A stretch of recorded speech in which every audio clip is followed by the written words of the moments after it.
హల్లెలూయా, హల్లెలూయా. ప్రతి మనిషి పోగు చేయబడి క్రీస్తు ఆసీనుడై ఉన్నప్పుడు ప్రతి మనిషి జనులందరూ ఆయన ఎదుట పోగు చేయబడతారు. పోగు చేయబడిన తర్వాత ఆయన అంటున్నాడు, ఎడమ వైపున ఒక గుంపును, కుడివైపున ఒక గుంపును ఆయన సిద్ధపరుస్తాడు. ఆ కుడివైపున ఉన్న గుంపునేమో గొర్రెలుగాను, ఎడమవైపున ఉన్న గుంపునేమో మేకలుగాను ఆయన వేరుపరిచి ఆయన వారితో మాట్లాడతాడు. ఏమని మాట్లాడతాడో ఇప్పుడు ముందుకు వెళదాం. అప్పుడు రాజు తన కుడివైపున ఉన్న వారిని చూచి, నా తండ్రి చేత ఆశీర్వదింపబడిన వారులారా రండి, లోకము పుట్టినది మొదలుకొని మీ కొరకు సిద్ధపరచబడిన రాజ్యమును స్వతంత్రించుకొనిడి. నేను ఆకలిగొంటిని, మీరు నాకు భోజనము పెట్టితిరి, దప్పికొంటిని, నాకు దాహమిచ్చితిరి, పరదేశినై ఉంటిని, నన్ను చేర్చుకుంటిరి, దిగంబరునై ఉంటిని, నాకు బట్టలిచ్చితిరి, రోగినై ఉంటిని, నన్ను చూచితిరి, చూడవచ్చితిరి, చెరసాలలో ఉంటిని, నా యొద్దకు వచ్చితిరని చెప్పెను. అందుకు నీతిమంతులు, ప్రభువా, ఎప్పుడు నీవు ఆకలి కొని ఉండుట చూచి నీకు ఆహారం ఇచ్చితిమి, నీవు దప్పిక కొని ఉండుట చూచి ఎప్పుడు దాహం ఇచ్చితిమి, ఎప్పుడు పరదేశివై ఉండుట చూచి నిన్ను చేర్చుకొంటిని, దిగంబరునై ఉండుట చూచి బట్టలిచ్చితిమి, ఎప్పుడు రోగువై ఉండుటేనను చెరసాలలో ఉండుటేనను చూచి నీ యొద్దకు వచ్చితమని ఆయనను అడిగెను. దేవునికి స్తోత్రం కలుగును గాక. హల్లెలూయా. ఇక్కడ వేరుపరిచిన గుంపులతో ప్రభు మాట్లాడబోతున్నాడు. రాజు మాట్లాడుతున్నాడు. ఏమనంటే, కుడివైపునున్న గొర్రెలను, కుడివైపున సిద్ధపరిచిన నీతిమంతులను చూసి ఆయన అంటున్నాడు, లోకము పుట్టినది మొదలుకొని, హల్లెలూయా, హల్లెలూయా, నా తండ్రి చేత ఆశీర్వదింపబడిన వారులారా రండి, లోకము పుట్టినది మొదలుకొని మీ కొరకు సిద్ధపరచబడిన రాజ్యమును స్వతంత్రించుకోండి. దేవుని స్తోత్రం. ఇప్పుడు భూజనులందరిని ఆయన ఏం చేశాడు? వేరుపరిచాడు. కుడివైపున గొర్రెలుగా, ఎడమ వైపున మేకలుగా వేరుపరిచిన ఆయన కుడివైపునున్న గొర్రెలతో ఆయన మాట్లాడుతున్నాడు. ఏమనంటే, నా తండ్రి చేత ఆశీర్వదింపబడిన వారులారా రండి, లోకము పుట్టినది మొదలుకొని. ఎప్పుడు పుట్టింది? కలుగునుగాక అంటే కలిగాయి. దేవుని స్తోత్రం కలుగునుగాక. ఆ కలిగిన నాటి నుండి లోకము పుట్టినది మొదలుకొని ఆ రోజు నుంచి ఇప్పటి వరకు, దేవుని స్తోత్రం కలుగునుగాక, లోకము పుట్టినది మొదలుకొని మీ కొరకు సిద్ధపరిచిన దేవుని రాజ్యాన్ని స్వతంత్రించుకోండి ఆయన చెప్పాడు. దేవుని స్తోత్రం కలుగునుగాక. ఎందుకు వీళ్ళు స్వతంత్రించుకున్నారో కూడా చెప్తున్నాడు. దేవుని స్తోత్రం. స్వతంత్రించుకోండి, ప్రవేశించండి, ఇది మీదే, ఇదిగో మీ కొరకే సిద్ధపరచబడింది రాజ్యం, ఈ రాజ్యంలో మీరు ప్రవేశించండి అని చెప్పి, ఎందుకు వీళ్ళు ప్రవేశించడానికి అర్హులో ఈ కింద వచ్చిన చెప్తున్నాడు. నేను దాహము కొంటిని, మీరు నాకు దాహము తీర్చారు, నేను ఆకలి కొంటిని, మీరు నాకు ఆహారము భోజనము పెట్టి ఉన్నారు, నేను పరదేశినై ఉన్నప్పుడు మీరు నన్ను మీ ఎంట చేర్చుకున్నారు, నేను బలహీనుడనై రోగగ్రస్తుడనై పడి ఉన్నప్పుడు మీరు నన్ను చూచారు, పలకరించారు, అయ్యో బాగాలేదంట, ఎలాగుంది అని. హల్లెలూయా, హల్లెలూయా. ఎలాగున్నా ప్రియమైన బిడ్డలారా, నేను చెరసాల్లో ఉన్నప్పుడు నన్ను పలకరించడానికి, ఆదరించడానికి, ధైర్యపరచడానికి వచ్చారు అని ప్రభు అంటున్నాడు. హల్లెలూయా. ఆ మాటలు అంటున్నప్పుడు వీళ్ళకి అర్థం కావట్లా. అసలు ఈయనెప్పుడు వస్త్రాలు లేకుండా ఉన్నప్పుడు నేను వస్త్రాలు ఈయనకి ఇచ్చాను, ఈయనెప్పుడు దాహంగా ఉన్నప్పుడు నేను ఈయనకి దాహాన్ని తీర్చాను, ఈయనెప్పుడు రోగిగా పడున్నప్పుడు ఈయన్ని నేను బాగు చేయడానికి నా వంతు నేను ఉపయోగపడ్డాను. ఈయన పరదేశిగా ఏ ఇంటికి వెళ్ళాలో తెలియక పరదేశిగా ఎక్కడి నుంచో ఇక్కడికి వచ్చాడు, ఉండడానికంటూ నివాసం లేక బాధపడుతున్నప్పుడు నా ఎంట నేనెప్పుడు ఈయన్ని చేర్చుకున్నాను. ఇలాంటి అన్ని ఆలోచనలతో ప్రభువుని అడుగుతున్నారయ్యా, నువ్వెప్పుడు దాహంగా ఉంటే నీకు దాహం తీర్చాం, ఆకలి కొంటే నేను ఎప్పుడు నీకు ఆహారాన్ని పెట్టాను? దేవుని స్తోత్రం కలుగును గాక. పరదేశివై ఉంటే ఎప్పుడు నా ఇంట నిన్ను చేర్చుకున్నాను. నువ్వు ఎప్పుడు చెరసాలలో ఉన్నావు, నేను ఎప్పుడు చెరసాలకు వచ్చి ఇంతవరకు ఎంతసార్లు నేను జైలు ఏమండి అడుగు పెట్టిందే? చెరసాలంటే జైలే కదా. కాబట్టి జైల్లో నువ్వెప్పుడు ఉన్నావు, జైల్లోకి నేను వచ్చి నేనెప్పుడు పలకరించాను. ఇలాగున వీళ్ళు ప్రభువుని అడుగుతున్నారు. హల్లెలూయా. అడుగుతుంటే ఆయన సమాధానం ఏమిస్తున్నాడంటే 40వ వచనం, అందుకు రాజు మిక్కిలి అల్పులైన ఈ నా సహోదరులలో ఒకనికి మీరు చేసితిరి గనుక నాకును చేసితిరని నిశ్చయముగా మీతో చెప్పుచున్నానని వారితో అనెను. దేవుని స్తోత్రం కలుగును గాక. హల్లెలూయా. ఆయన అంటున్నాడు ఇప్పుడు, మిక్కిలి అల్పులైన వారికి మీరు చేసితిరి గనుక నాకును మీరు చేసినట్లే అని వారితో సమాధానం ఇచ్చాడట. హల్లెలూయా. ఈ సందేశం, ఈ మాట ఏం తెలియజేస్తుందంటే, ప్రభులు వారు మనకిచ్చిన ఆజ్ఞలో ఒక ఆజ్ఞ, నిన్ను వలె నీ పొరుగువారిని ప్రేమించు. హల్లెలూయా. నిన్ను వలె నీ పొరుగు వారిని ప్రేమించినప్పుడు నువ్వేం చేస్తావంటే ఆకలితో ఉన్నవారికి నీవు ఆహారం ఇస్తావు. దేవుని స్తోత్రం కలుగును గాక. ఏం చేస్తాం? మనల్ని ప్రేమించుకుంటాం. మనల్ని ఎంత ప్రేమించుకుంటాం? మనల్ని చాలా ప్రేమించుకుంటాం. ప్రేమించుకోకుండా ఎవరు ఉంటామా? ఉండం. మీకు అర్థమవడానికి చెప్తా. ఇప్పుడు అన్నకి చేయి తెగింది, ఉన్నారు ఇక్కడే. ఆయన ప్రేమించుకుంటున్నాడు. ఎంత ప్రేమించుకుంటున్నాడో, ఎలా ప్రేమించుకున్నాడో, ప్రేమను ఎలా దాన్ని తన శరీరం పట్ల వ్యక్తపరుస్తున్నాడో మీకు అర్థం అవడానికి చెప్తా. నన్ను నేను ప్రేమించుకుంటున్నా, ఎలా ప్రేమించుకుంటున్నా నాకు అర్థం కావట్లేదని మీకు అడిగితే, ఇప్పుడు చేయి కోసుకుంది కదా, అదే ఉంటుందిలే, అదే కారిద్దిలే, అదే భరిచ్చిద్దిలే, నొప్పి అయితే అదే పడిద్దిలే అని వదిలేసాడా? అయ్య బాబోయ్ అని అరిసి అయ్యి బాబోయ్ అనుకున్నా ఏమండి, వెంటనే ఆ గాయాన్ని ఏం చేస్తున్నాడు? అదే కారిద్దుల రక్తం అని చెప్పేసి వదిలేశాడా? తన ప్రాణం అంటే తనంటే అంత ప్రేమ అంటే, అయ్యి బాబు చచ్చిపోతానని చెప్పేసి వెంటనే పరిగెట్టేశాడు. ఎక్కడికి పరిగెట్టేశాడు? ఆయన హాస్పిటల్కి పరిగెట్టి ఒక కట్టు కట్టించుకొని వచ్చాడు. హల్లెలూయా. అవునా? ఇప్పుడు అన్న తనను తాను అంత ప్రేమించుకున్నాడంటే, తన శరీరానికి గాయమైనప్పుడు, బలహీనత అయినప్పుడు ఏం చేస్తున్నాడు? వెంటనే దాన్ని బాగు చేసుకోవడానికి, దాన్ని కట్టుకోవడానికి తను పరిగెడతాడు. దాన్నే ప్రేమించుకోవడం. నా శరీరాన్ని ప్రేమించుకుంటాను కనుక దీన్ని ఏం చేయనివ్వను, పాడవనివ్వకుండా కాపాడుకుంటానా? గాయమైతే వెంటనే దాన్ని మళ్ళా బాగు చేసుకుంటానా? దేవుని స్తోత్రం కలుగును గాక. ప్రభు, నిన్ను వలె నీ పొరుగు వారిని ప్రేమించంటే, నన్ను నేను ఎంత ప్రేమించుకుంటున్నానో అలాగా మన పొరుగు వారిని కూడా మనం ప్రేమించాలంట. హల్లెలూయా. ఇప్పుడు ఈ సందర్భంలో మాట ఏంటంటే, నాకు చేయలా మీరు వాస్తవానికి ఎవరికి చేస్తే నాకు చేసినట్లు, అల్పులైన వీరికి మీరు చేసితిరి గనుక నాకును మీరు చేసినట్లే. దేవుని స్తోత్రం కలుగును గాక. ఇప్పుడు నిన్ను నీవు ప్రేమించుకొని ఆకలి కలిగి ఉన్నప్పుడు నువ్వు ఎలాగైతే నీ శరీరానికి ఆహారాన్ని ఇస్తున్నావు కదా, పిల్లలు అంటారు, అమ్మ ఆకలి వచ్చి పెట్టవేంటి, ఎంతసేపు ఉండాలి అంటారు. హల్లెలూయా అంటారా? అంటే ఇప్పుడు ఏం చేస్తున్నాం?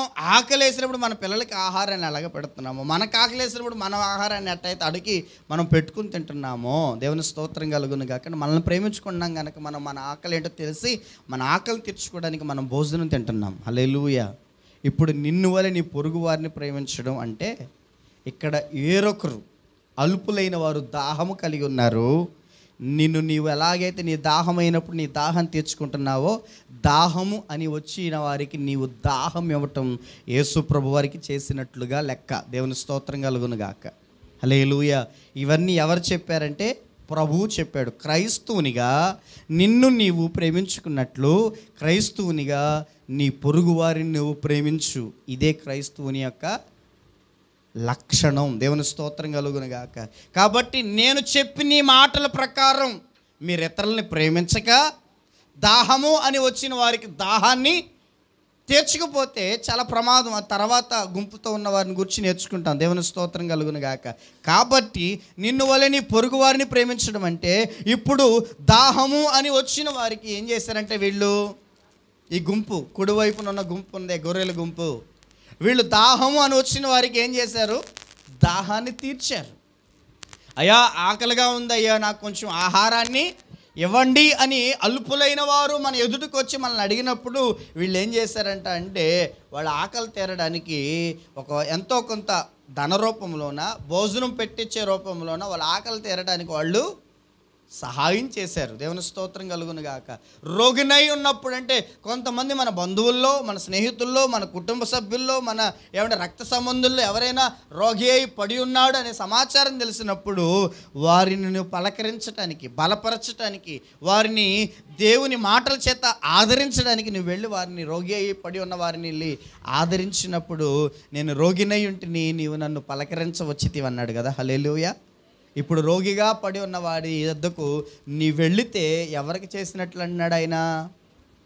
నాకు చేసినట్లే. మిక్కిలేని అల్పులైన వారికి చేస్తే నాకు నువ్వు చేసినట్లే అన్నాడు ఆయన. దేవుని స్తోత్రం కలుగును గాక. ఇప్పుడు ఆయన ఏం చేశారంటే రోగిగా పడి ఉన్న మన బంధువుల్లో ఒకరి దగ్గరికి వెళ్ళి వాళ్ళు పలకరించి వచ్చారు. అలాగే పరదేశులుగా ఉన్న వారిని వాళ్ళు చేర్చుకున్నారు. దేవుని స్తోత్రం కలుగును గాక. హల్లెలూయా. సరే, ఎక్కడి నుంచి వచ్చారో మంచిది, ప్రభువుని నమ్మిన వాళ్ళు ఇలాగా సరే, కొంత అవకాశం ఉంది, కొంత మీరు సెటిల్ అయ్యే వరకు కొంత మాకున్న స్థలాల్లో ఉంచడం అనేది చాలా అద్భుతమైన విషయం, కానీ అంత సాధారణమైన విషయం కాదు. హల్లెలూయా. కొంతమంది అంటారు ఉండడానికి మాకే లేదు, మిమ్మల్ని ఎక్కడ ఉంచుకోము, ఉండడానికి మాకే చాలదు, మిమ్మల్ని ఎక్కడ పెట్టమంటాం అన్నట్టుగా అనుకుంటాం. హల్లెలూయా. కాబట్టి ఇక్కడ ఆయన మాట్లాడుతున్నాడు, నేను చెప్పు మాటల ప్రకారం మీరు చేయక ప్రభువా ప్రభు అని పిలుచుట ఎందుకు? ఆయన ఏం చెప్పాడయ్యా అంటే నిన్ను వలె నీ పొరుగు వారిని ప్రేమించు అని చెప్పాడు. మరి ఆ మాట ప్రకారం మనం చేయక ప్రభువా ప్రభు అంటే పరలోక రాజ్యానికి చేరలేము. ఇక్కడ ఈ సందర్భం మూడోది ఏం తెలియజేస్తుందంటే ఆయన చెప్పాడు నీ పొరుగు వారిని నువ్వు ప్రేమించు అని. ఆ చెప్పిన మాటలు బట్టి నువ్వు దాన్ని, ఆ ప్రేమను చూపించాలి. ఎలా చూపించాలంటే ఇదిగో ఎవరైనా వచ్చి నిన్ను అలా అడిగినప్పుడు వారికి నువ్వు సహాయము చేయటమే, వాళ్ళని ప్రేమించటం, ఆయన మాటను నెరవేర్చటం. దేవుని స్తోత్రం కలుగును గాక.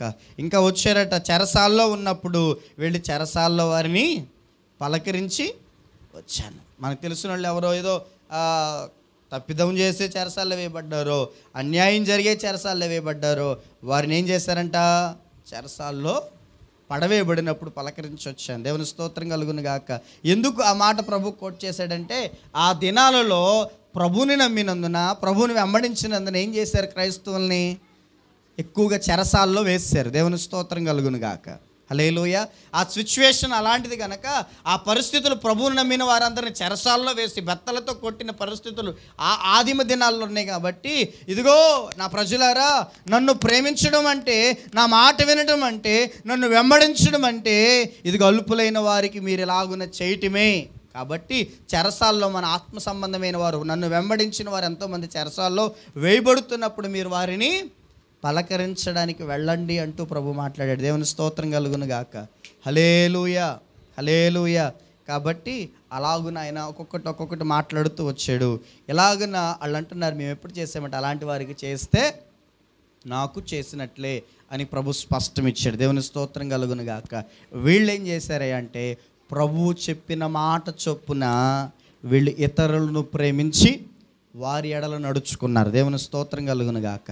ఇప్పుడు నీవు నేను ఒకసారి ఆలోచించేద్దాం. మనం ఎంతమంది మన వలె మనం తోటి వారిని మనం ప్రేమిస్తున్నాం? అవసరత అని వచ్చిన వారి మన యొద్దకు వచ్చిన వారి వాళ్ళ అవసరాలు మనం తీరుస్తున్నాం.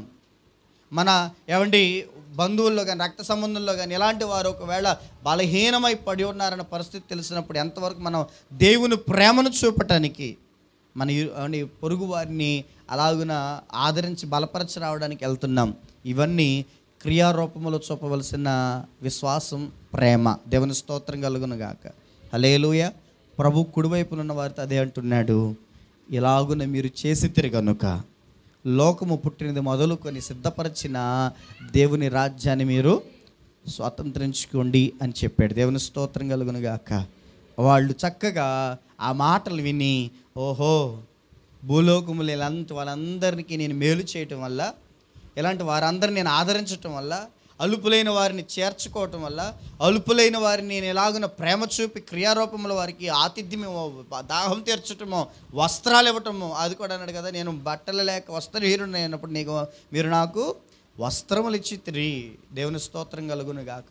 ఇలాంటివన్నీ చేయటం వల్ల ఈరోజు నేనేం పొందుకున్నా, క్రీస్తు మాట చొప్పున నేను నడుచుకోవటం వల్ల, ఆయన చూపమన్న ప్రేమ ఇతరుల పట్ల నేను చూపటం వల్ల నేను దేవుని రాజ్యాన్ని పొందుకున్నానని ఆనందముతో సంతోషముతో సిద్ధపరచబడిన రాజ్యంలోనికి వాడు వెళ్ళిపోయారు. దేవుని స్తోత్రం కలుగును గాక. ఇక్కడ అంటున్నాడు, రెండవ గుంపుతో కూడా ఆయన మాట్లాడుతున్నాడు. రండి అక్కడికి కూడా వెళ్దాం. అప్పుడు ఆయన 41వ వచనం నుంచి, ఎడమ వైపున ఉండవారిని చూచి, శపింపబడిన వారులారా, నన్ను విడిచి అపవాదికిని వాని దూతలకును సిద్ధపరచబడిన నిత్యగ్నిగుండములోనికి పోవుడి. నేను ఆకలిగొంటిని, మీరు నాకు భోజనము పెట్టలేదు. దప్పికొంటిని, మీరు నాకు దాహం ఇవ్వలేదు. పరదేశినయుంటిని, మీరు నన్ను చేర్చుకొనలేదు. దిగంబరినయుంటిని, మీరు నాకు బట్టనియలేదు. రోగినై చెరసాలలో ఉంటిని, మీరు నన్ను చూడరాలేదని చెప్పెను. అందుకు వారు, ప్రభువా, మేమెప్పుడు నీవు ఆకలి ఉండుటైనను, దప్పిక కొని ఉండుటైనను, పరదేశునై ఉండుటైనను, దిగంబరినై ఉండుటైనను, రోగివై ఉండుటైనను, చెరసాలలో ఉండుటైనను చూచి నీకు ఉపచారము చేయకపోతిమని ఆయనను అడిగెదరు. అందుకు ఆయన, మిక్కిలి అల్పులైన వీరిలో ఒకనికైనను మీరు ఎలాగూ చేయలేదు గనుక నాకును చేయలేదని మీతో నిశ్చయముగా చెప్పుచున్నాను అని వారితో అనెను. మీరు నిత్య శిక్షకును నీతిమంతులు నిత్య జీవమునకును పోవుదురు. దేవునికి స్తోత్రం కలుగును గాక. ఎడమ వైపునున్న గుంపుతో ఆయన మాట్లాడుతున్నాడు. ఇదిగో ఏమంటున్నాడు ఆయన, శపించబడిన వారులారా అంటున్నాడు. ఎవరంటే వీళ్ళందరూ శపించబడిన వారు. ఎందుకు శపించబడిన వారు? శపించబడిన అపవాదికి సిద్ధపరిచిన అగ్నిగుండానికి వీళ్ళు వెళ్ళిపోయే స్థితిలో ఉన్నారు కనుక. హల్లెలూయా. ఆయన అంటున్నాడు, శపించబడిన వారులారా, అపవాదికిని వాని అనుచరులకు సిద్ధపరిచిన నిత్య అగ్నిగుండంలోనికి పోడి అని ఆయన పంపుతున్నాడు. హల్లెలూయా. ఎందుకు వీళ్ళందరిని అగ్నిగుండానికి పంపుతున్నాడు? అసలు ఇక్కడ మనం ఆలోచన చేస్తే అగ్నిగుండం ఎవరి కోసం నిర్ణయించాడు ఆయన? అంతకంటే ముందు అపవాదికి దాని అనుచరులకు సిద్ధపరిచాడు. హల్లెలూయా, హల్లెలూయా. అర్థమైందా? అపవాదికిని దాని అనుచరులకును, దేవుని స్తోత్రం కలుగును గాక. హల్లెలూయా. అపవాదికి కొంత సమూహం ఉందే, ఆ సమూహానికి సిద్ధపరిచాడు. వాడిని వెంబడించి నడిచే వ్యక్తుల కోసం. దేవుని స్తోత్రం కలుగును గాక. నీ కోసం కాదు, నువ్వు పరలోక రాజ్యానికి వెళ్ళాలని దేవుని చిత్తం. నువ్వేమో ఆయన మాట చొప్పున చేయకుండా, లేదు అపవాది అయితే మంచిగా చెప్తాడు, బాగుంటాయి ఆడి మాటలు. అపవాది మాటలు అయితే స్వేచ్ఛగా ఉంటాయి, అపవాది మాటలు అయితే ఫ్రీడమ్ ఉంటుంది. అపవాది చెప్పేది అయితే అసలు నీకు ఎందుకురా, నీకు నచ్చినట్లు నువ్వు ఉండు, ఏం పర్వాలేదు, నువ్వు అసలు ఏం చేయాల్సిన అవసరమే లేదు. భక్తి అని భక్తి మీద కూర్చోవలసిన అవసరం, నీతి అని నీతి మీద నిలబడాల్సిన అవసరం, యథార్థత అని యథార్థత మీద ఏమండి నిలబడాల్సిన అవసరం లేదు. అసలు నీకు నచ్చినట్లుండు, నీకు నచ్చింది తిను, నీకు నచ్చిన చోటుకి వెళ్ళు, నీకు నచ్చింది చూడు, నీకు నచ్చిందే చెయ్యి అంటాడు అపవాది. దేవుని స్తోత్రం కలుగును గాక. అందుకే వాడు మాటలు మనకి నచ్చి ఆడనుచరులుగా మారిపోతాం. చివరికి మనకు అర్థం కాని విషయం ఏంటంటే, ఇది బాగుంది, ఇది బాగుంది, ఇది బాగుంది అని వాడిని అనుసరించి ఆయన ఎదుట నిలబడే ఒక రోజు వచ్చినప్పుడు ఆయన అంటున్నాడు, అపవాదికి నీ దాని అనుచరులకు సిద్ధపరచిన అగ్నిగుండంలోనికి నువ్వు వెళ్ళిపోతావన్న సత్యం భూమి మీద ఉండగా నీకు అర్థం కాదు. ఇదేదో బాగుంది అని, ఈ మార్గం ఏదో సులువుగా ఉంది అని, ఈ యొక్క యాత్ర ఏదో చక్కగా నాకు అనుకూలంగానే ఉందని ఆడి చెప్పినట్లుగా నీకు తెలియదు, ఆడు చెప్తున్నాడని.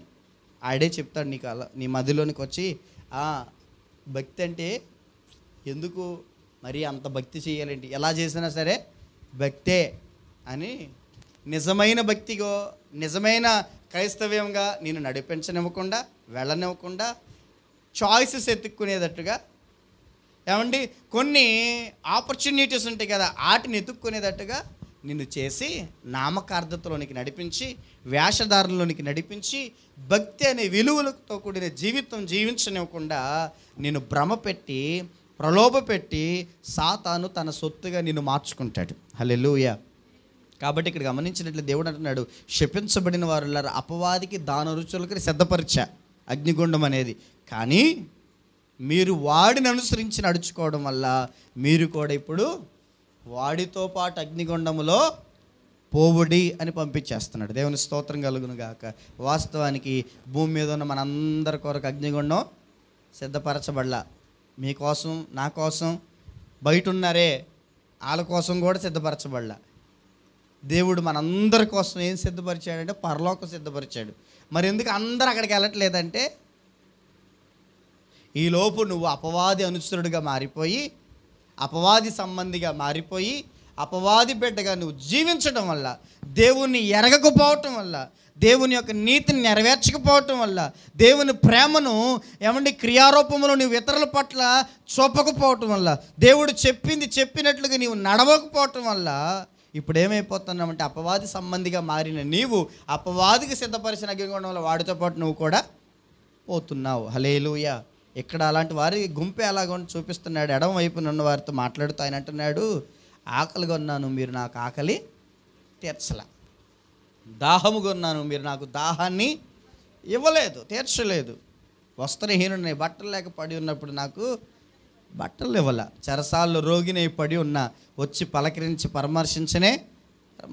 పరదేశినై ఉన్నా నన్ను చేర్చుకోండి అని అడిగితే నన్ను చేర్చుకోవాలా. మీరు అప్పుడు ఇలా అంటున్నారు, అప్పుడు మీరెప్పుడు వస్త్రహీనులుగా ఉన్నారు, మేము ఎప్పుడు చూడలేదే మిమ్మల్ని అట్ట. హల్లెలూయా. మీరెప్పుడు దాహం కలిగి ఉన్నారు, అసలు నాకు ఎప్పుడు కనబడలేదు, అసలు మీరు యేసుప్రభు కనబడాయా అని ప్రార్థన అయితే చేస్తున్నాను, కానీ ఇంతవరకు నాకు మీరు కనబడలేదు కదా. హల్లెలూయా. ఆయన డేరుగా రాడు. అవసరతలో, బాధలో, ఇరుకులో, దయనీయమైన పరిస్థితుల్లో ఉన్న వ్యక్తుల ద్వారా ఆయన నీ దగ్గరికి వస్తాడు. వారికి నువ్వు చేయగలిగితే దేవునికి చేసినట్లే అని దేవుడే చెప్తున్న మాట ఇది. దేవుని స్తోత్రం కలుగును గాక. మిక్కిలి అల్పులైన వారు అవసరతలో ఉండి, కష్టములో ఉండి నీ యొద్దకు వచ్చి నిన్ను ఆశ్రయించినప్పుడు నువ్వేం చేయలేదు, వారికి నువ్వు చేయగలిగిన సహాయం ఏదో నీవు చెయ్యలేదు కనుక వారిని తృణీకరించావు, కొట్టావు, నెట్టావు, తోసివేసావు. కాబట్టి నాకును నీవు చేయనట్లే. నేను వలె నీ పొరుగు వారిని ప్రేమించమంటే అలా అవసరతలో ఉండి నీ వద్దకు, నిజంగా అవసరతలో ఉండి నీ వద్దకు వచ్చిన వారికి నువ్వేం చేయాలి, సహాయం చేయాలి. దేవుని స్తోత్రం కలుగును గాక. కొంతమంది ఉంటారు, వారికి కాళ్ళు చేతులు బాగున్నా, అన్ని పరిస్థితులు బాగున్నా, ఏదో ఒక అలవాటుగా మారిపోయి కొంతమంది ఏమైపోతారంటే అలాగా భిక్షం ఎత్తుకునే పరిస్థితికి వెళ్ళిపోతుంటారు. అడిగే ప్రతిదీ అడిగే పరిస్థితికి వెళ్ళిపోతారు. అలా కాదు, నిజముగా ఆ అవసరత ఎవరికి ఉందో మనం ఎరిగి ఖచ్చితంగా వాళ్ళకి మనం ఏం చేయాలి, సహాయం చేయాలి. నేను ఒకసారి వినుకొండ వెళ్ళేటప్పుడు అనుకుంటాను, నరసరావుపేట అనే బస్ స్టాండ్, మీ అందరికీ తెలుసు కదా నరసరావుపేట. ఆ బస్ స్టాండ్లో నేను బస్సు మీద ప్రయాణం చేస్తూ ఉన్నప్పుడు బస్ స్టాండ్లోకి వెళ్ళింది బస్సు. మీరు నమ్మండి ప్రేమేంద్ర బిడ్డలారా, నరసరావుపేట బస్ స్టాండ్ నిండా కూడా అడుక్కునేవారే, భిక్షమెత్తుకునేవారే. సంకలో ఒక చడ్డిపెడ్డ. హల్లెలూయా. నిజంగా వాస్తవం. నరసరావుపేట ఒకసారి నేను అలా ప్రయాణం చేస్తున్నప్పుడు సంకలో ఒక బిడ్డను పెట్టుకుని అందరూ ఇటు బయట రోడ్డు బయట ఉన్నారు, హోటల్స్ దగ్గర ఉన్నారు, టిఫిన్ హోటల్స్ దగ్గర ఉన్నారు, బస్ స్టాండుల్లో ఉన్నారు. సుమారు అసలు లెక్కలేదు కానీ 500కు పైగానే ఆ ప్రాంతంలో, ఆ బస్ స్టాండ్ ఏరియాలోనే అడుక్కుంటున్న వారి సంఖ్య బోల్డు. దేవుని స్తోత్రం కలుగును గాక. హల్లెలూయా. నేను 2-3 అలాగా ఉంటే ఇస్తాం మొదలు పెట్టా. వచ్చిన వాళ్ళకి ఇస్తుంటే అక్కడ ఇంకొక ఆయన అంటున్నాడు, అయ్యా అందరికి ఇమ్మాకండి, వీళ్ళందరికీ ఇదే విద్యేక, వీళ్ళేమి చేయరేక, లెగిస్తే ఎక్కడే ఉండి ఇలాగే చేస్తారేక, మేము చాలా చూస్తూ ఉంటాం వీళ్ళని అంటారు. హల్లెలూయా. వాళ్ళ కాళ్ళు చేతులు బాగా ఉన్నాయి, కష్టపడుకోకుండా ఇదే విద్య, ఇదే సోమరోళ్ళు అయిపోయి ఇదేదో బాగుందని చెప్పేసి అందరు ఎక్కడేకలాగా ఉంటారు అని చెప్పేసి ఒక ఆయన అంటున్నాడు, అక్కడ ఉన్న ఆయన. హల్లెలూయా. గమనించండి ఒకసారి. ఏమైపోతుందంటే కొంతమంది కష్టపడలేక సోమరితనానికి, బద్ధకానికి అలవాటు పడిపోయి కష్టపడలేక ఏం చేస్తారు, కొంత ఇలాంటి పరిస్థితికి దిగజారిపోయి అడుక్కుంటారు. వాళ్ళు నిజంగా ఆ అవసరతలో ఉన్నారో లేదో కూడా మనం ఎరిగిన వారమే. నిజముగా అవసరతలు ఉన్న వారికి ఖచ్చితంగా మనం సహాయం చేయాలి. దేవుని స్తోత్రం కలుగును గాక. మరి నిజంగా వాళ్ళు ఉన్నారో లేదో తెలుసుకొని ఆగి అంత టైం స్పెండ్ చేసే టైం మనకు నాకు లేదు కంటే, అయితే నీ దగ్గరికి వచ్చినప్పుడు ఖచ్చితంగా నువ్వు చేయగలిగింది ఏదో నువ్వు చెయ్యాలని దేవుడు వాక్యం ద్వారా మాట్లాడుతున్నాడు. హల్లెలూయా, హల్లెలూయా. ఇక్కడ ప్రభు మాట్లాడుతుంది. మూడవది ఈరోజు మనం మాట్లాడుతున్నాం, నేను చెప్పు మాటల ప్రకారం మీరు చేయక ప్రభువా ప్రభువా అని నన్ను పిలుచుట ఎందుకు, వ్యర్థమే కదా.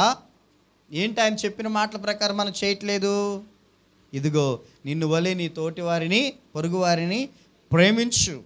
మిక్కిలి అలుపులైన వారు నీ యొద్దకు వచ్చినప్పుడు ఆ మిక్కిలి అలుపులైన వారికి నీ సహాయం నువ్వు చేయగలిగింది ఏదో చెయ్యి, అప్పుడు నాకు చేసినట్లే. రెండవది ఏమవుతావంటే, నీవు ఆ ఆజ్ఞ నెరవేర్చిన వాడివై, నీవు నీ విశ్వాసాన్ని నీ ప్రేమను క్రియారూపంలో ఇతరులకి చూపిన వాడివై ఉంటావు గనుక ఆశీర్వదింపబడిన వాడివిగా, ఆశీర్వదింపబడిన వారికి సిద్ధపరిచిన పరలోక రాజ్యానికి చేరతావు. దేవుని స్తోత్రం కలుగును గాక. హల్లెలూయా. అర్థమవుతుందా? కాబట్టి మనం అలాగున చేయాలి. ఇక్కడ రెండవ గుంపు ఎడమవైపున ఉన్నవారు అలా ఎవరికి చేయకుండా వచ్చిన వాళ్ళందరినీ లేదు కాదు కూడదు మరి పనిపాటు ఏమీ లేదు మీకు ఇంకా అని తృణీకరించి తోలనాడి తక్కువ చేసి అపహాస్యం చేసి నెట్టివేసినప్పుడు దేవుడు చూసి చూడనట్టుగా భూమి మీద వదిలిన ఒకరోజు ఆయన ఎదుట నిలవబడిన రోజున ఆయన అంటున్నాడు, ప్రేమైన వినబడలారా, ఇదిగో అపవాదికి సిద్ధపరిచిన అగ్నిగుండానికి పొండి. అదేంటి ప్రభా, మేము కూడా భక్తి చేసాంగా, మేము కూడా ఆరాధనకి వెళ్ళాంగా, మేము కూడా ప్రార్థన చేసాంగా, మేము కూడా పాటలు పాడాంగా, మేము కూడా ఆలయాలకు వెళ్ళి ఏమంటే నిన్ను నమ్ముకున్న వ్యక్తులమేగా అంటే, నువ్వు నన్ను నమ్ముకున్నావు కానీ నీ విశ్వాసాన్ని నీ ప్రేమను క్రియారూపములో చూపల. యాకోబు రాసిన పత్రికలో విశ్వాసం క్రియలు లేనిదైతే మృతమే. హల్లెలూయా. ప్రాణము లేని శరీరం ఎలాగూ మృతమో అలాగే క్రియలు లేని విశ్వాసమును మృతమే అన్నాడు. యాకోబు రాసిన పత్రిక ఒకసారి వెళ్దాం. మీరు చదివితే మరింత అర్థవంతంగా మీకు ఉంటుంది. దేవుని వాక్యాన్ని ఒకసారి యాకోబు రాసిన పత్రికలోనికి ఒకసారి మీరు రాగలిగితే 2వ అధ్యాయం 17వ వచనం చదువుదామా? క్రియలు లేనిదైతే అది ఒంటిగా ఉండి మృతమైనదగును. అయితే ఒకడు విశ్వాసం ఉన్నది, నాకు క్రియలున్నవి, క్రియలు లేకుండా విశ్వాసము నాకు కనపరచుము. నేను నా క్రియల చేత నా విశ్వాసము కనపరుచుదనని చెప్పెను. చాలు. దేవుని స్తోత్రం కలుగును గాక. హల్లెలూయా. మరల 24వ వచనం చదువుకుందాం.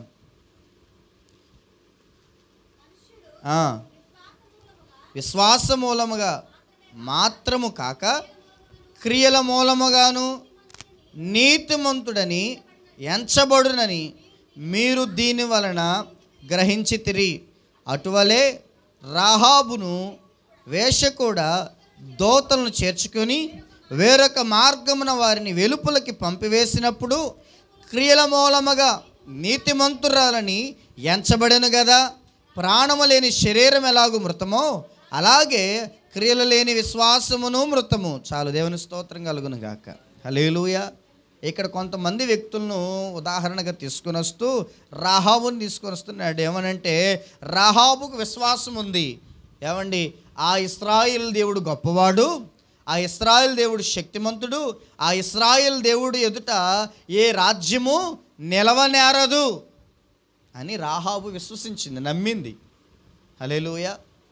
అందుకే విశ్వసించిన తన జీవితంలో వేగులు వారు వెళ్ళి ఆ రాజ్యాన్ని వేగులు చూస్తున్నప్పుడు ఈ వేశ్య అయిన రాహాబు ఎంటలో వీళ్ళు వేగులు వారు ఇద్దరు అక్కడ ఉన్నప్పుడు ప్రేమ వినబడ్డారు. వీళ్ళిద్దరిని ఏం చేసింది? ఆమె దాచింది. హల్లెలూయా. వాళ్ళతో అది యెహోషువ గ్రంథం 2వ అధ్యాయం నుంచి ఆ మాటలు మనకు కనబడతాయి. హల్లెలూయా. ఇక్కడ మనకు తెలియజేశాడు, యాకోబు పత్రికలో రాహాబుని గురించి తెలియజేశాడు. ఆ రాహాబు విశ్వాసం వలనే కాదు తన క్రియల వలన కూడా నీతిమంతురాలుగా తీర్చబడింది. దేవుని స్తోత్రం కలుగును గాక. అర్థమవుతుందా? నువ్వు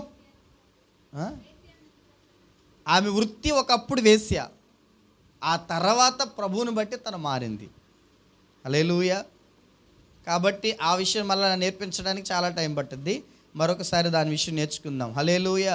వేశ్య అయిన రాహాబు విశ్వాసం ఉంది, కానీ ఆ విశ్వాసంతోనే అలాగా ఉంచలేదు, కానీ మాటల్లోనే నాకు విశ్వాసం ఉందని మాటలతోనే చూపించలేదు, కానీ చెప్పలేదు, కానీ మాటలతో సరిపెట్టుకోలేదు, కానీ ఆ వేగులు వారిని దాచి వారిని మరలా క్షేమంగా బయటకు పంపించి క్రియారూపంలో తన విశ్వాసాన్ని వ్యక్తపరిచింది అంటున్నాడు యాకోబు. దేవుని స్తోత్రం కలుగును గాక. క్రియల మూలముగా ఆమె నీతిమంతురాలుగా తీర్చబడింది అన్నాడు. దేవుని స్తోత్రం. కాబట్టి నీకు విశ్వాసం ఉందా? అయితే మాటతోనే కాదు, నీకు విశ్వాసం ఉందంటే నువ్వు క్రియ రూపంలో నీ విశ్వాసం ఏంటో చూపించు, క్రియ రూపంలో చూపించు. హల్లెలూయా. ఇంక చాలా విషయాలు సందర్భం తీసుకురావచ్చు, కానీ సమయం అవుతుంది. దేవుని స్తోత్రం కలుగును గాక. అబ్రహాంకి విశ్వాసం ఉందా లేదా? విశ్వాసులకు తండ్రి అని ఇప్పుడు మనం ఆయన గురించి మాట్లాడతాం. ఎందుకు అంత బిరుదు పొందుకున్నాడంటే, ఇదిగో ఇస్సాకును బలర్పించమని దేవుడు చెప్పాడు. దేవుని స్తోత్రం కలుగును గాక. అప్పుడు ఏం చేశాడు అబ్రహాము? మరలా దేవుడు అవసరమైతే నాకు బిడ్డను మరలా ఆయన దయచేయగలడు అని నమ్మి అడిగాడు కనుక ఆయనకి నేను చూపించేయాలి అంటే తన ప్రేమను క్రియరూపంలో చూపిస్తున్నాడు ఇప్పుడు. హల్లెలూయా. అబ్రహాముని దేవుడు అడిగాడు, నీకొక్కడేమైనా నీ కుమారుని, నువ్వు ప్రేమించు కుమారుని నాకు బలిగా ఇమ్మన్నాడు. అప్పటికే అబ్రహాము దేవుణ్ణి ప్రేమించే వ్యక్తిగా ఉన్నాడని దేవుడికి తెలుసా తెలీదా? తెలుసు. అయితే దాన్ని చూపించగలడా లేదా? నాకంటే తన కుమారుని ఎక్కువ ప్రేమించి నన్ను ఎక్కడ దూరం చేసుకుంటాడో, ఇలాంటి కొన్ని ఆలోచనలతో దేవుడు పరీక్షించినప్పుడు అబ్రహాం చేశాడు, దేవుడు చెప్పినట్లుగానే ఇస్సాకును బలి ఇవ్వడానికి వెళ్ళిపోయాడు. దేవుని స్తోత్రం కలుగును గాక. అంటే ఇప్పుడు తను ఏం చెప్తున్నాడంటే, విశ్వాసం గలవాడే అబ్రహాము, దేవుడంటే ప్రేమ గలవాడే, కానీ అది క్రియారూపంలో చూపించవలసిన పరిస్థితి వచ్చినప్పుడు చూపాడా? ఆగిపోయాడా? చూపించాడు. దేవుని స్తోత్రం. రాహాబు విశ్వసించింది ఇశ్రాయేలు దేవుడు గొప్పవాడని, దాని క్రియారూపంలో చూపించవలసిన సమయం వచ్చినప్పుడు చూపించింది. దేవుని స్తోత్రం కలుగును. నువ్వు కూడా ఒక క్రైస్తవుడివి, నువ్వు కూడా నిన్ను వల్ల నీ పొరుగువాన్ని ప్రేమించమని ఆజ్ఞ పొంది నడిచిన వ్యక్తివి. నువ్వు కూడా విశ్వాసం ఉంది, ప్రేమ ఉంది అని చెప్పుకుంటున్న మన జీవితాల్లో నీ విశ్వాసాన్ని, నీ ప్రేమను కొన్నిసార్లు మాటతోనే కాదు క్రియల రూపంలో కూడా సమయం వచ్చినప్పుడు చూపించగలగాలి. దేవుని స్తోత్రం కలుగును గాక. అది ఎలా చూపించగలుగుతామంటే ఈ సందర్భాన్ని బట్టి మాత్రమే మనం ఆలోచన చేస్తే, నీకు ఇతరుల పట్ల ప్రేమ ఉంది కదా, ఆ ప్రేమ నువ్వు ఎలా వ్యక్తపరచగలగాలంటే ప్రభు చెప్పాడు, మిక్కిలి అల్పులైన వారికి సహాయం చేస్తే ఆయనకి చేసినట్లే ఇదే నా క్రైస్తవ జీవితంలో నాకు ఉండవలసిన క్రియలు అని నువ్వు ఎరిగి ఏం చేయాలి? నువ్వు అలాంటి వారికి నీవు సహాయం చేయాలి. దేవుని స్తోత్రం కలుగును గాక. అక్కరలో ఉన్నవారి అక్కరత మనం తీర్చాలి. అవసరం అని వచ్చిన వారి ప్రతి అవసరత తీర్చాలి. సామెతల గ్రంథం ఉంటుంది, నీకు ఎవరైనా సహాయం అని వచ్చి నిన్ను అడిగినప్పుడు నీ చేతనైనంత సహాయం నీవు చేయగలిగిన స్థితి కలిగి ఉండి నీ చెయ్యి వెనకకి తీసుకొనవద్దు. ఖచ్చితంగా నువ్వు చేయగలిగింది ఏదో నువ్వు చెయ్యి. నేను చేయలేనని నీ చేతిని వెనక్కి తీసుకొనవద్దని సామెత గ్రంథంలో ప్రభు హెచ్చరించాడు. దేవుని స్తోత్రం కలుగును గాక. ఇప్పుడు ప్రభు ఏమంటున్నాడు? ఫైనల్గా నేను వస్తున్నాను. ఇక్కడ ప్రభువు తన సింహాసనం మీద కూర్చోండి జనులందరినీ పోగు చేసి గొల్లవాడు గొర్రెలను మేకలను వేరుపరిచినట్లుగా దేవుడు భూ ప్రపంచం మీద ఉన్న ప్రతి మనుష్యుడిని వేరుపరిచి కుడివైపున ఒక గుంపుగాను ఎడమవైపున ఒక గుంపుగాను పెట్టి ఆయన కుడివైపున ఉన్న వారిని దేవుని రాజ్యానికి వారసులుగా పంపుతున్నాడు, ఎడమవైపున ఉన్న వారిని నిత్యగ్నిగుండానికి పంపుతున్నాడు. ఎందుకు వీళ్ళని నిత్య రాజ్యానికి పంపుతున్నాడంటే, వీళ్ళు భూమి మీద బ్రతుకున్న దినాల్లో వారి విశ్వాసాన్ని, వారి ప్రేమను ప్రభు చెప్పిన రీతిలో ఆయన మాటల చొప్పున వీళ్ళు తమ ప్రేమను, తమ విశ్వాసాన్ని క్రియారూపంలో ఇతరుల పట్ల చూపారు గనుక వీరు దేవుని సంబంధులు. దేవుని ప్రేమ వీరిలో ఉంది. ఆ ప్రేమను బట్టి ఇతరుల వారికి ఆ ప్రేమను చూపారు, ఆదరించారు, ప్రేమించారు, ఓదార్చారు, ధైర్యపరిచారు, వారిని పరామర్శించారు, వస్త్రాలు ఇచ్చారు, దాహం తీర్చారు, భోజనం పెట్టి ఆకలి తీర్చారు. ఇవన్నీ క్రీస్తు సంబంధించిన క్రియలు గనుక, ప్రేమ గనుక ఆ ప్రేమను, క్రీస్తు ప్రేమను వారి ఇతరుల పట్ల నిరూపించారు, చేశారు గనుక వీళ్ళు నిత్య రాజ్యానికి వారసులయ్యారు. ఈ ఎడమవైపున ఉన్నవారు దేవుని సంబంధులమే అని చెప్పుకుంటున్నా, ఏమండి భూమి మీద మనుషులుగానే మనం ఉన్నా కానీ ఏం చూపలేకపోయారంటే వీళ్ళు ఇతరుల పట్ల అలాంటి వైఖరిని, అలాంటి ప్రేమను, అలాంటి విశ్వాసాన్ని క్రియారూపంలో చూపలేకపోయారు కనుక యాకోబు పత్రికలో తెలియజేసినట్లుగా విశ్వాసం ప్రాణం లేని శరీరం ఎలాగూ మృతమో. హల్లెలూయా. ఇప్పుడు ఈ శరీరంలో ప్రాణం ఉంటేనే కదా కదలాడేది, ఆత్మ ఉంటేనే కదా. ఆత్మ వేరైపోతే డాముని కింద పడతా నేను ఇక్కడ, అవునా? దీన్ని తీసుకెళ్ళి ఏం చేస్తారు? కాసేపు మీరు ఏడుస్తారు, అయ్యో మా పాస్టర్ గారు అయిపోయారని. మహా అయితే ఈ రోజంతా ఏడుస్తారు. రేపు ఏం చేస్తారు? ఖచ్చితంగా తీసుకెళ్ళి ఇది మొత్తం ఇంక ఇది మృతం, ఇది దేనికి ఉపయోగపడద్ది? దేనికి ఉపయోగపడదు కనుక కార్యక్రమాలన్నీ లోపు ఆడవాళ్ళందరూ ఇక్కడ ఏడుస్తూ ఉంటే మగవాళ్ళందరూ బయట కార్యక్రమాలు సిద్ధపరుస్తారు. టెంట్లు రానివ్వండి, బాక్స్ సిద్ధం చేయండి, దండలు, టపాకాయలు ఇవన్నీ, అవునా కాదా? హల్లెలూయా. అంటే శరీరంలో ఉన్న ప్రాణం, ఆత్మ వేరైపోతే ఇది మృతమే, ఇది దేనికి పనికిరాదు, ఉపయోగపడదు. తీసుకెళ్ళి పాత పెట్టి ఒక మూలన పడేయడం తప్ప. దేవుని స్తోత్రం కలుగును గాక.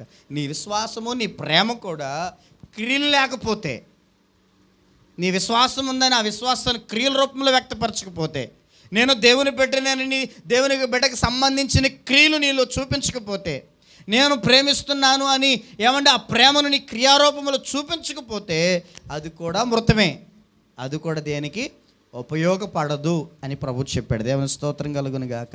ఈ ఎడమవైపున ఉన్న వారందరూ ఎందుకు అయ్యా నిత్య అగ్నిగుండానికి వెళ్ళిపోయారంటే వీళ్ళు వారు కలుగున్న విశ్వాసమే కావచ్చు, వారు కలుగున్న ప్రేమనే కావచ్చు, వారు దేవుని మాటలు విన్న మాటలనే కావచ్చు, ఏం చేశారంటే విని అనుసరించి నడవలేదు కనుక, ఆయన చెప్పిన మాట చొప్పున వారు నడవలేదు కనుక, ఆయన చెప్పిన విధంగా ఇతరులను ప్రేమించలేదు కనుక, ఆయన చెప్పినట్లుగా ఇతరులని ఆదరించలేదు కనుక, ఆయన చెప్పినట్లుగా ఇతర పట్ల క్రీస్తు కలిగిన మనస్సును కలిగి ఉండి వారిని చేర్చుకోలేదు కనుక ఆయన అంటున్నాడు, నేను చెప్పు మాటల ప్రకారం మీరు చెయ్యలేదు కనుక ప్రభువా ప్రభు నన్ను పిలుచుట వ్యర్థమే.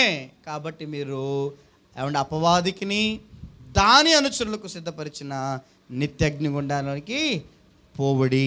వీరు నిత్య నాశనమునకును నీతిమంతులు కుడివైపునున్న వారేమో నిత్య జీవమునకును వెళ్ళెదరు. దేవుని స్తోత్రం కలుగును గాక. హల్లెలూయా. ఇప్పుడు ఏంటంటే ఆయన చెప్పిన మాట చెప్పినట్లుగా మనం నడవకపోవటం వల్ల ఏం జరుగుతుంది? దేవుని రాజ్యాన్ని కోల్పోతున్నాం. హల్లెలూయా, హల్లెలూయా. మొదటి మాట, అద్భుతాలు చేయి, ఆశ్చర్యాలు చేయి, ఇన్ని చేయి, దేవుని మాట చొప్పు నువ్వు చేయకపోతే దేవుని రాజ్యానికి నీవు వెళ్ళవు. రెండవది, ఎన్ని చేస్తున్నా నీ లోపల ఉన్న నీ బలహీనతలు, వ్యసనాలు, తప్పిదాలు, పొరపాట్లు నువ్వు విడిచిపెట్టకపోతే నిత్య జీవానికి వెళ్ళలేవు. ఆ యవనస్తుడు అన్నీ చేశాడు కానీ తనలో ఉన్న లోపం ఏదైతుందో దాన్ని ఒక్కదాన్ని సరి చేసుకోవడానికి ఇష్టపడక దేవుని రాజ్యాన్ని కోల్పోయాడు. మూడవది, ఇదిగో తాను కలిగి ఉన్న విశ్వాసాన్ని, తాను కలిగి ఉన్న ప్రేమను, తాను కలిగి ఉన్న క్రీస్తును క్రియారూపములో చూపలేకపోవటం వలన నిత్య రాజ్యాన్ని చేరలేకపోయాడు, నిత్య అగ్నిగుండానికే వెళ్ళిపోయాడు. దేవుని స్తోత్రం కలుగును గాక. ఆయన చెప్పు మాటల ప్రకారం మనం నడిచినట్లయితేనే నిత్య జీవానికి వారసులం అవుతాం. హల్లెలూయా, హల్లెలూయా. కొంతమంది వింటారు వాక్యం కానీ వాక్యాన్ని అనుసరించి నడుస్తారా? నడవరు. వాళ్ళు విన్న వాక్యం ఒకటి, నడిచేది మరొక రకంగా ఉంటుంది. హల్లెలూయా. ప్రభు అదే అంటున్నాడు, నేను చెప్తున్నా, నేను మాట్లాడుతున్నా, నేను మీకు తెలియజేస్తున్నా మీరు ఎలా ఉండాలి అనేది, కానీ నేను మాట్లాడిన తర్వాత, నేను చెప్పిన తర్వాత మీరు ఎలాగా నడుచుకోవట్లేదు. నేను చెప్పు మాటల ప్రకారం మీరు చేయనప్పుడు నన్ను పిలవడం ఎందుకు అని ప్రభువే మాట్లాడుతూ వచ్చాడు. హల్లెలూయా. కాబట్టి ఈరోజు నా ప్రియ దేవుని బిడ్డలారా, క్రైస్తవులు అనుకుంటున్నాం, నేను ప్రభువుని నమ్మాను అనుకుంటున్నాం, నేను చర్చికి వెళ్తున్నాను అనుకుంటున్నాం, నేను కూడా పాటలు పాడుతున్నాను అనుకుంటున్నాం, మేము కూడా కానుకలు ఇస్తున్నాం, దశంభాగాలు ఇస్తున్నాం అనుకుంటున్నాం, లేకపోతే నేను కూడా పాస్టర్ గారికి చక్కగా సహకారిగా ఉంటున్నాను అనుకుంటున్నాం. కానీ ఇవన్నీ చేస్తున్న మంచిదే, చెయ్యాలి. వీటితో పాటు దేవుడు ఏ మాటలైతే మనతో చెప్పాడో ఆ మాటలు బట్టి మనము నడుచుకోవాలి. నడవకపోతే మాత్రం దేవుని నిత్యత్వాన్ని ఏమైపోతాం? కోల్పోయి అపవాదికి దాని అనుచరులకు సిద్ధపరచబడిన నరకానికే వెళ్ళిపోవాల్సిన పరిస్థితి వస్తుంది. ప్రార్థన చేద్దాం. నా ప్రియ దేవుని బిడ్డలారా, ఒక్కసారి గమనించు. ప్రభు అంటున్నాడు, మన మెయిన్ వచ్చిన ఏంటయ్యా, మూల అంశం ఏంటయ్యా, మూల వాక్యం ఏంటయ్యా అంటే, నేను చెప్పు మాటల ప్రకారము మీరు చేయక ప్రభువా ప్రభువా అని నన్ను పిలుచుట ఎందుకు? ప్రభు దుఃఖపడుతున్నాడు, వేదన పడుతున్నాడు. దేవుడు మనతో మాట్లాడుతున్నాడట. దేవుడు మనతో చెప్తున్నాడు మనం ఎలా జీవించాలో, ఎలా నడవాలో, ఎలా బ్రతకాలో, ఎలా మాట్లాడాలో, ఎలా మాట్లాడకూడదు, ఎలా నడవకూడదు, ఎక్కడ ఉండాలో, ఎక్కడ ఉండకూడదు, ఎవరి మధ్య ఉండాలో, ఎవరి మధ్య ఉండకూడదు. మొదటి కీర్తన మొదటి చరణం అదే అంటుంది, దుష్టుల ఆలోచన చొప్పున నడవద్దు, పాపుల మార్గం నిలవద్దు, అపహాసకుల చోట కూర్చోండొద్దు. అన్నీ దేవుడు వాక్యం ద్వారా ఏది చేయాలో ఏది చేయకూడదో నీతో స్పష్టంగా మాట్లాడుతున్నాడు. ఆయన మాట్లాడుతున్నప్పుడు విన్న నీవు మరి ఆయన మాటలాడిన మాటల చొప్పునే నువ్వు చేస్తున్నావా? ఒకసారి ఆలోచించండి ప్రియమైన దేవుని బిడ్డలారా. నేను చెప్పు మాటల ప్రకారం మీరు చేయనప్పుడు నన్ను పిలవడం ఎందుకు? నన్ను పిలవడం ఎందుకు? ఆయన చెప్పాడు, ఇదిగో ఇది నా చిత్తం, ఎలాగున మీరు నడవండి అని. దానికి విరోధంగా మనం నడుస్తూ అద్భుతాలు, సూచక్రియలు, ప్రవచనాలు అది ఇది చేస్తున్నా వ్యర్థమని ప్రభువు చెప్పాడు కదా మొదటి సందర్భంలో. రెండవ సందర్భంలో యవనస్తుడు సత్పురుషుడా, సద్బోధకుడా, పరలోక రాజ్యానికి వారసుని అవ్వాలంటే నేనేం చేయాలని అడిగి మరి ప్రభువుని అడుగుతున్నాడు. ఈ ఆజ్ఞలన్నీ ఎలాగున్నాయి కదా, ఆజ్ఞలు పాటించంటే ఆజ్ఞలన్నీ పాటిస్తున్నాను, చేయవలసినవన్నీ చేస్తున్నా, ఓకే మంచిది, గుడ్. అయితే నీలో ఒక లోపం ఉంది, చేయకూడదు, జరగకూడదు అంటూ ప్రేమైన బిడ్డలారా ఒకటి తెలియజేస్తున్నాడు. నువ్వు నీ ఆస్తిని పేదలకి నన్ను వెంబడించంటే అది చేయలేకపోయాడు. దాన్ని నేను ఈ రీతిగా తీసుకొస్తున్నాను. ప్రభువు నాకు ఇలా తలంపించాడు. నీ లోపం ఏదైతుందో ఆ లోపాన్ని దేవుడు నీకు వాక్యపు వెలుగులో తెలియజేసినప్పుడు ఆ లోపమును కనుక నీవు సరిచేసుకోకపోతే ఆయన మాట నువ్వు వినని వ్యక్తివే కదా. నీ అవిధేయత ఏదైతే ఉందో ఆయన వాక్యం ద్వారా నీ అవిధేయత నీకు తెలియజేస్తున్నప్పుడు ఆ అవిధేయతను నీవు సరిచేసుకోకపోతే నీవు ఆయన మాట ధిక్కరించిన వ్యక్తివే కదా. ఆయనకు ఆయాసకరమైన క్రియలు జీవితం నీలో ఏదైతుందో ఆయన దాన్ని హెచ్చరించి నేను సరిచేసుకోమని మాట్లాడితే ఆయన మాట విని సరిచేసుకోకపోతే ఆయన మాటను నువ్వు కొట్టిపడేసిన వ్యక్తివే కదా. ఆయన మాటను ఒకవేళ కొట్టిపడేస్తే ఆయన అంటున్నాడు, నా మాటను నీవు విననప్పుడు నన్ను పిలవడం ఎందుకు? ప్రభువా ప్రభువా నన్ను పిలవడం ఎందుకు? ప్రభువా ప్రభు అని పిలుచుట ప్రతివాడు పరలోక రాజ్యానికి చేరడు, నా మాట చొప్పున చేయువాడే పరలోక రాజ్యానికి చేరతాడు అన్నాడు. ఈరోజు ప్రభు మాట్లాడినట్లుగా కుడివైపున గొర్రెలను ఎడమవైపున మేకను ఆయన వేరుపరిచాడు. సింహాసనం మీద కూర్చొని ఉన్నాడు రాజు. ఆ రాజు ఎదుటికి సర్వ మనుషులు తీసుకుని పోబడ్డారు. ఆ మనుషులందరూ ఆయన ఎదుటి నిలవబడినప్పుడు కొంతమందిని కుడివైపుకి కొంతమంది ఎడమవైపుకి వేరుపరిచాడు. కుడివైపున ఉన్న వారిని చూసి ఆశీర్వదింపబడిన వారులారా పరలోక రాజ్యానికి వెళ్ళండి అన్నాడు. ఎందుకు వీళ్ళు పరలోక రాజ్యానికి వెళ్ళారు? ఎందుకు ఈయన యేసు ప్రభు వారు పరలోక రాజ్యానికి వీరందరినీ పంపించాడంటే వీళ్ళు బ్రతుకున్న దినాల్లో యేసు చెప్పినట్లుగా ఇతరుల పట్ల వారి ప్రేమను చూపారు, ఇతరుల పట్ల సహాయం చేశారు, ఇతరుల పట్ల ప్రేమను చూపి సహాయం చేసి ఆదుకున్నారు, ఆదరించారు, ధైర్యపరిచారు. చెరసాల్లో ఉన్న వారిని పలకరించి వెళ్ళారు, వస్త్రహీనులైన వారికి వస్త్రాలు ఇచ్చారు. ఇలాగున వారి క్రైస్తవ్యాన్ని, వారి ప్రేమను, వారి విశ్వాసాన్ని వారి క్రియారూపంలో చూపగలిగారు గనుక, ఆయన మాట చొప్పున దాన్ని నెరవేర్చగలిగారు గనుక, అలా ఉండండి అని ప్రభు చెప్పాడు. అలా ఉన్నారు గనుక వారు దేవుని నిత్యత్వానికి వారసులు. మరి నీవెలాగున్నావు? ఇతరులను ప్రేమించగలుగుతున్నామా? ఆదరించగలుగుతున్నామా? క్షమించగలుగుతున్నామా? సహించగలుగుతున్నామా? ఓర్చుకోగలుగుతున్నామా? ఎవరికైనా ఏదైనా ఆపదలో ఉన్నప్పుడు వారిని ఆదుకోగలుగుతున్నామా? తెలిసిన వారు బలహీనమై రోగి పడి ఉన్నప్పుడు పరామర్శించడానికి వెళ్ళి రాగలుగుతున్నామా? ఒకసారి ప్రేమైన బిడ్డలారా, ఇవేవి నాకు అసలు తెలియదండి. ఇదంతా భక్తి అంటే, క్రైస్తవం అంటే, దేవుని తెలుసుకోవడం అంటే, ఆయన తెలుసుకున్నా, యేసై దేవుడని తెలుసుకున్నా, మందిరానికి వెళ్తా, పాట పాడతా, వాక్యం వింటా, మళ్ళా వచ్చేసి నా పనుల్లో నా కుటుంబంలో నేను ఉండిపోతా, అంతవరకే నాకు తెలుసు, అదే నాకు తెలిసిన క్రైస్తవం అనుకుంటే సరిపోదు. అక్కడతో సరిపెట్టుకుంటానంటే క్రైస్తవ్యానికి సరిపోదు. నా భక్తి ఏదో నేను చేసుకుంటా, నా ప్రార్థన ఏదో నేను చేసుకుంటా కాదు. కొన్ని సందర్భాలలో నిన్ను వలి నీ పొరుగు వారిని ప్రేమించాల్సిన అవసరం ఉంది. నీ ప్రేమను పొరుగు వారి ఎడల చూపవలసిన అవసరం ఉంది. అలా చూపగలిగితేనే నువ్వు ఆశీర్వదింపబడిన వాడివిగా, లోకము పుట్టినది మొదలుకొని ఏర్పాటు చేయబడిన సంఖ్యలో ఉండి ఆ రాజ్యాన్ని స్వతంత్రించుకుంటావు. కొంతమంది క్షమించలేం, కొంతమంది ప్రేమించలేం, కొంతమంది ఓర్చుకోలేం, కొంతమంది ప్రేమేందేని బిడ్డలారా సహాయపడలేం, ఆదరించలేం, బలపరచలేం, ధైర్యపరచలేం. నాకెందుకులే అన్నట్లుగా పట్టినట్టుగా ఉంటాం. లేదు, అది నిజమైన క్రైస్తవ్యం కాదు అని ప్రభు వాక్యపు వెలుగులో మాట్లాడుతున్నాడు. ఇవన్నీ ఆయన చెప్పినవే. ఆయన చెప్పిన మాట చొప్పున నీవు నడవనప్పుడు నన్ను పిలువట ఎందుకు అని ప్రభు నీకు క్వశ్చన్ వేస్తున్నాడు. ఈరోజు ఒకసారి ఆలోచించేద్దాం. 3 సందర్భాలు రివిజన్ కూడా చేసాం కనుక, వెనక్కి కూడా వెళ్ళి మళ్ళీ పదే వాటిని ధ్యానించాం కనుక, ఈ 3 విషయాల్లో ఒకవేళ నువ్వు ఎక్కడైనా తొలగిపోయి ఉన్నావేమో, తప్పిపోయి ఉన్నావేమో, నీ లోపాలు నువ్వు సరి చేసుకునే విషయంలో ఇష్టపడట్లేదేమో, ఎన్నైనా చెప్పండి పాస్టర్ గారు, ఇది వదులుకోవాలంటే నా వల్ల కాదంటావేమో. నీ లోపాలను వదులుకోవాలి, నీ అవిధేతలను వదులుకోవాలి, వాక్యానికి విరుద్ధమైన జీవితాన్ని వదులుకోవాలి. కొంతమంది పాటలు బాగానే పాడతారు, సన్నిధికి వస్తానంటారు, పాపాన్ని విడిచిపెట్టరు. ఏదేం చెప్పండి పాస్టర్ గారు, వస్తాను, ప్రార్థన చేస్తా, కానుకలు ఇస్తా, దశంభాగాలు ఇస్తా, కానీ ఇది నాకున్న బలహీనత కాబట్టి నేను నా పాపాన్ని వదులుకోమంటే కష్టం. లేదు, నువ్వు దాన్ని వదులుకోవాల్సిన అవసరం, అది నీ లోపం. ఆ లోపాన్ని నువ్వు సరి చేసుకోవాల్సిన అవసరం ఉంది. ఈ లోక సంబంధిగా నువ్వు జీవించడం దేవునికి ఇష్టం కాదు.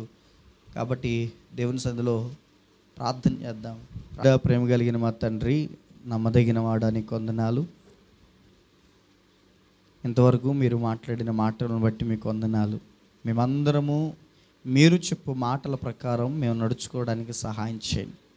మీరు చెప్పు మాటల ప్రకారం నడుచుకొనక ప్రభువా అని ఎంత పిలిచినా వ్యర్థమని మమ్మల్ని హెచ్చరిస్తూ గత వారం నుండి వస్తున్నారు. మీకు వందనాలు. నీ హెచ్చరిక విన్న మేము ఇప్పుడైనా నీ హెచ్చరికకు, గద్దింపుకు లోబడే కృపను, విధేయత చూపే మనస్సును మా అందరికి కలుగు చేయమని, నీ చిత్తము జరిగిస్తూ మా విశ్వాసాన్ని, మా ప్రేమను క్రియారూపములో చూపుతూ మమ్మల్ని మేము ఎలా ప్రేమించుకుంటున్నామో ఇతరులను కూడా అలా ప్రేమించాలని మీరు తెలియజేసినట్లుగా ప్రేమను చూపే వ్యక్తులుగా మేము మారుటకు సహాయం చేయమని, ఈ వాక్యం మా అందరి హృదయాలు 100 ఫలాన్ని దయచేయమని యేసు పరిశుద్ధ నామమును అడిగి వేడుకుంటున్నాం మా పరమ తండ్రి. ఆమేన్. అందరికీ వందనాలు.